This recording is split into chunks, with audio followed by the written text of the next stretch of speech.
What if I told you the government tried to stop planes from taking off because they weren't racially transformed enough? No, this isn't a rejected plot for a dystopian Netflix series called Wings of Wokeness. This actually happened, and now the courts have stepped in and said, no, you can't use B.E.E. as a runway barrier. Today, we're talking about a legal win that's giving South Africa's aviation industry a breath of non-racial fresh air. And it's all thanks to Sakeliga. Let's get into it.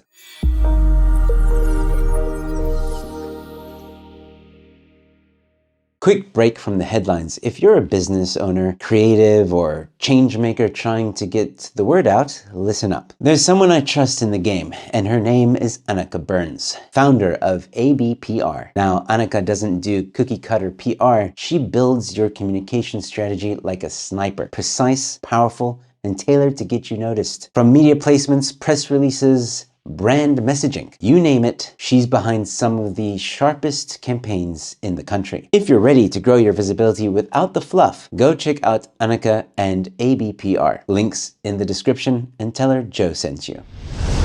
Hello, ladies and gents. Welcome to Newsflash. I'm your host, Joe Emilio. Thanks for tuning in. Since December 2023, the Air Service Licensing Council, or ASLC, the body that basically decides who gets to operate domestic air services, decided to play activist instead of regulator. Instead of focusing on safety, efficiency, or I don't know, maybe actual aviation credentials, they made B.E.E. certification and transformation undertakings mandatory for license approvals. Yes, apparently the engines could be Boeing level perfect, but if your company board didn't check the government's race box, no license for you.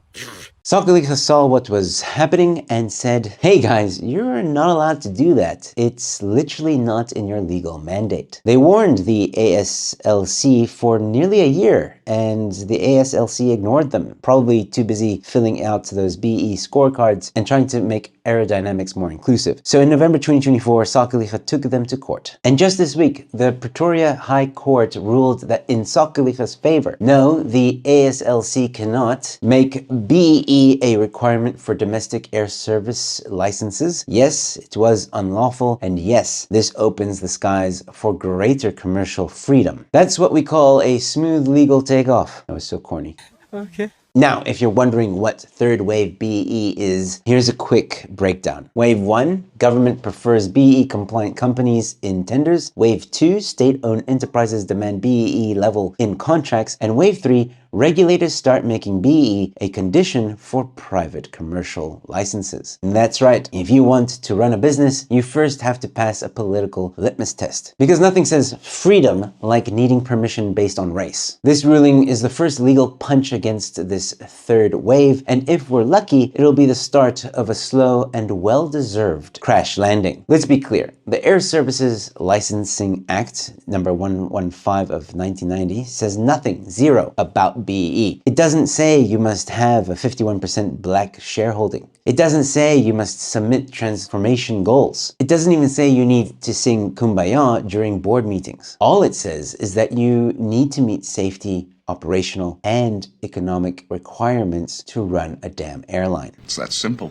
So the ASLC's behavior was not just ideological, it was illegal. And this ruling isn't just about planes, it's about precedent. Now that Sakeliga has won this case, they're not stopping there. The International Air Service Council, or IASC, responsible for international flights, has been pulling the same nonsense. Yes, apparently international airlines need to be B.E.E. compliant too. Because what Lufthansa needs most is a South African government certificate of racial enlightenment before landing in Joburg. Why fix runways when you can fix race quotas, right? Sakeliga is already prepping a challenge for that too. The attack on economic liberty isn't just happening in aviation. Sakeliga is eyeing regulators in property, pharmaceuticals, financial services, and more, where bureaucrats are slipping race-based demands into licensing and operations despite having no legal mandate to do so. It's regulatory overreach, wearing the mask of transformation. Look, I support this win 100%, not because I'm against transformation, but because I'm for fairness. For far too long, South Africa's transformation agenda has been used as a smokescreen for centralized control, political gatekeeping, and racial obsession. Masquerading as justice, we're told B.E.E. is meant to empower the previously disadvantaged, but what it really does is disadvantage them. It's hurt small businesses, it's distorted markets, it's led to corruption, cater deployment, and crony capitalism. And now it's trying to creep into every corner of private life, right down to whether or not you can fly a plane. This court case is a win for economic liberty, it's a win for constitutional governance, and it's a win for every South African, regardless of race, who believes in earning a living without needing to tick political boxes. So hats off to Sakeliga. Now let's see if they can keep the legal turbulence coming. Once again, ladies and gents, don't forget to help me expose the truth behind the land grabs in South Africa by donating to the Back a Buddy campaign. And if you would rather donate via EFT, the EFT details are in the description as well. More details can be found at stolenground.co.za. Comment below and let me know what you think. Are you happy about this win with Sakeliga? And no matter which platform you're watching this episode on, please consider dropping a like, a follow, or a subscribe, and share the video far and wide. I've got more content coming your way, and with all that being said, thanks for watching. Your Newsflash is in.